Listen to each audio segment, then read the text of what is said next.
ধুর, সেই সকাল থেকে ছিপ পেলে বসে আছি, এদিকে একটা মাছও বাঁধবার নাম নেই। কি যে করি! এই তো, এবার বুঝি মাছটা ঠিক ছিপে কাঁদবে। না, আজ বুঝি আর মাছ ধরা হলো না। স্কুলে দেরি হয়ে যাচ্ছে, মা বকবে। এই সাত সকাল করে হাতে ছিপ নিয়ে কি করছিলে শুনি? কিছু না মা, ছিপটা কালকে পুকুরের পাড়ে ফেলে রেখে গেছিলাম, নিতে মনে ছিল না, তাই তো নিতে আসলাম। শুধু মিথ্যা কথা বলা, তাই না? আমি মনে হয় কিছুই বুঝি না। ও, সবই যদি বোঝো তাহলে এত প্রশ্ন করো কেন বলো তো মা? চলো, আমার খুব খিদে পেয়েছে। কেন, পুকুরের মাছ ধরে ক্ষুধা মেটেনি?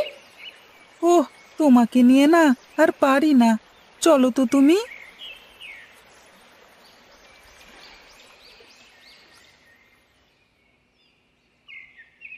আমার না রোজ রোজ এই মাছ ভাত খেতে ভালো লাগে না মা। মাছ ভাত খাবে না তো কি খাবে তুমি বলো শুনি? একটা দিন তো একটু মাংস রান্না করতে পারো আমার জন্য? তোর বুঝি খুব মাংস ভাত খেতে ইচ্ছে হচ্ছে, তাই না রে বাবা? হ্যাঁ মা, আমার খুব মাংস দিয়ে ভাত খেতে ইচ্ছে হচ্ছে।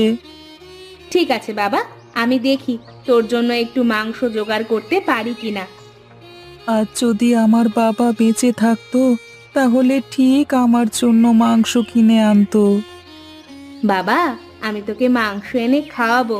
নে, এখন পেট ভরে খেয়ে স্কুলে যা।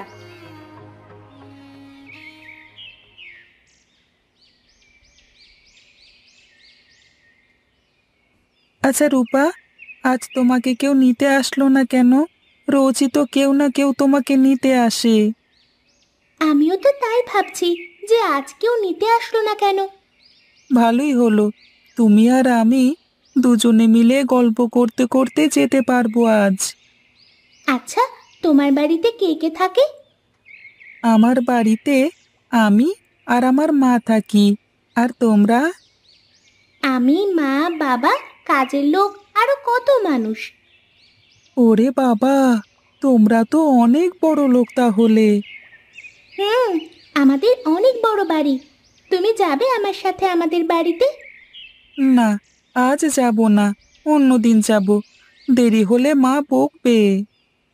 তোমাকে বুঝি তোমার মা খুব বকে, তাই না? না, সব সময় বকে না, তবে একটু বেশি দুষ্টুমি করলে তখন বকা দেয়। এখন যদি স্কুল থেকে দেরি করে বাড়িতে যাই তাহলে মা খুব বকবে। তাহলে চলো, আমরা এখন বাড়িতে যাই।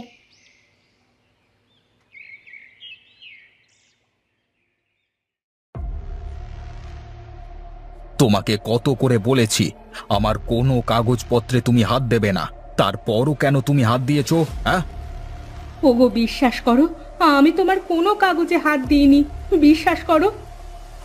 হ্যাঁ, তাহলে তো ঘরে ভূত এসেছে, তা না হলে কে হাত দেবে শুনি? আমি তো বললাম যে আমি ওসবে হাত দিইনি। এটাই তো পারো, শুধু কিছু হতে না হতেই চোখের জল ফেলতে। বলি, এ বাড়িতে কি তুমি আর আমি ছাড়া অন্য কেউ থাকে? তাহলে নিজেদের এসব খেয়াল রাখতে হবে না? বাবা, তুমি আজকে আমাকে আনতে চাওনি কেন? আসলে মা, ওই হয়েছে কি, আমার না একটু কাজ ছিল, তাই তো যেতে পারিনি। তোমার আসতে কোনো অসুবিধে হয়নি তো? না বাবা, আমি আমার বন্ধুর সাথে চলে এসেছি। বাহ বাহ বাহ, তোমার বন্ধুও আছে? তা বন্ধুকে সাথে করে নিয়ে আসতে পারোনি? জানো বাবা, ওর মা না ওকে খুব বকে, দেরি হলে বকবে বলে আসলো না। ও আমাদের ক্লাসে সবার থেকে ভালো পড়া পারে। কি গো, তুমি এখনো দাঁড়িয়ে থাকলে যে? যাও যাও, আমার মামুনির জন্য খাবার বারো, আমরা একসাথে বসে খাবো।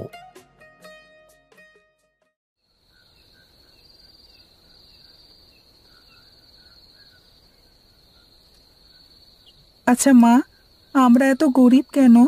আমাদের নিজেদের কোনো জমি নেই কেন? আমরা আগে গরিব ছিলাম না রে বাবা। আমাদের মাঠে জমি ছিল, গোলা ভরা ধান ছিল, গোয়াল ভরা গরু ছিল, পুকুর ভরা মাছ ছিল। সেসব এখন তাহলে নেই কেন? শুধু পুকুরটা আছে, কিন্তু পুকুরে তো মাছ নেই। তোর বাবা যখন বেঁচে ছিল তখন আমাদের সব ছিল রে বাবা। আর যদি তোর বাবা বেঁচে থাকতো। জানো মা, আমাদের ক্লাসে রূপা আছে না, ওদের নাকি অনেক বড় বাড়ি। আমাকে ওদের বাড়িতে নিয়ে যেতে চেয়েছে। শোন বাবা, ওসব বড় লোকদের থেকে সব সময় দূরে দূরে থাকবি, তা না হলে যে অনেক কষ্ট পাবি। আচ্ছা মা, আমাদের এসব জমি আর কখনো ফিরে পাবো না? সেজন্যই তো তোকে লেখাপড়া শিখিয়ে মানুষের মতো মানুষ করার চেষ্টা করছি। তুই আবার একদিন সব ফিরিয়ে নিবি। তুমি কোনো চিন্তা করো না মা, আমি একদিন সব আবার ফিরিয়ে আনবো। এখন অনেক রাত হলো, শুয়ে পড় বাবা।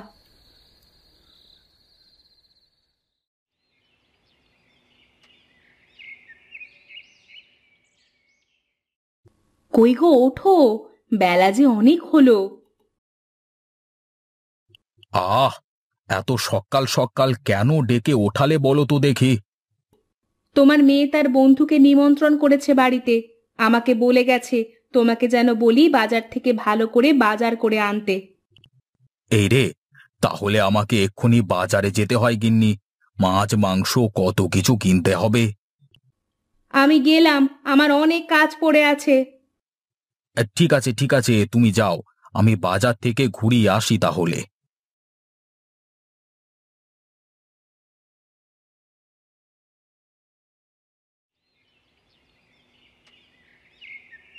ওহ, চারপাশটা বেশ সুন্দর লাগছে। হ্যাঁ, মনে হচ্ছে কতদিন পরে সকালের এমন আকাশ দেখছি। আরে রামুদা, তুমি এতদিন বাদে! কি আর করব, না এসে যে আর পারলাম না। এই বোঝা আর কতদিন ধরে বইবো? কিসের বোঝা দাদা? আমি তো কিছুই বুঝতে পারছি না। এই নাও, এই কাগজগুলো রাখো। এগুলো তোমার বন্ধু সুনীলের বাড়ি আর মাঠের সব জমির অরিজিনাল কাগজ। এখন থেকে এই সব জমি আবার সুনীলের ছেলে আর স্ত্রী পাবে। তুমি সত্যি বলছো দাদা? আমার যে বিশ্বাসই হচ্ছে না। সুনীল মারা যাওয়ার আগে আমার সব পাওনা টাকা বুঝিয়ে দিয়ে যায়। আমি না থাকায় এত বড় ভুলটা হয়েছে। এখন এই কাগজগুলো রেখে আমাকে দায়মুক্ত করো বাবা।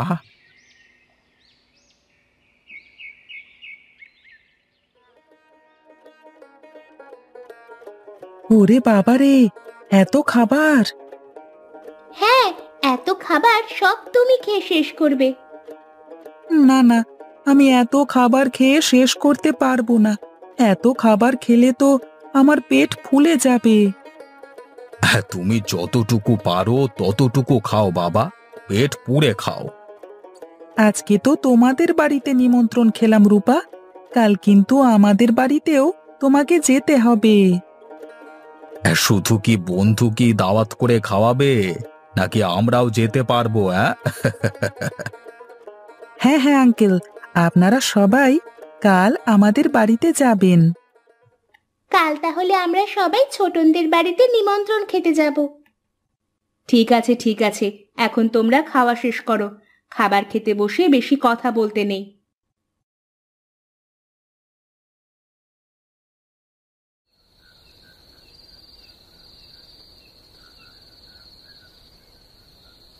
মা, কাল কিন্তু আমার বন্ধু রূপা আর ওর বাবা মা আসবেন আমাদের বাড়িতে নিমন্ত্রণ খেতে।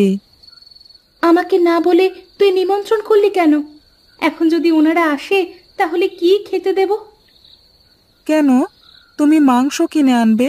জানো মা, আমি না ওদের বাড়িতে অনেক মাংস দিয়ে ভাত খেয়েছি। ঠিক আছে, সে যা হয় সকালে দেখা যাবে। এখন তুই শুয়ে পড়।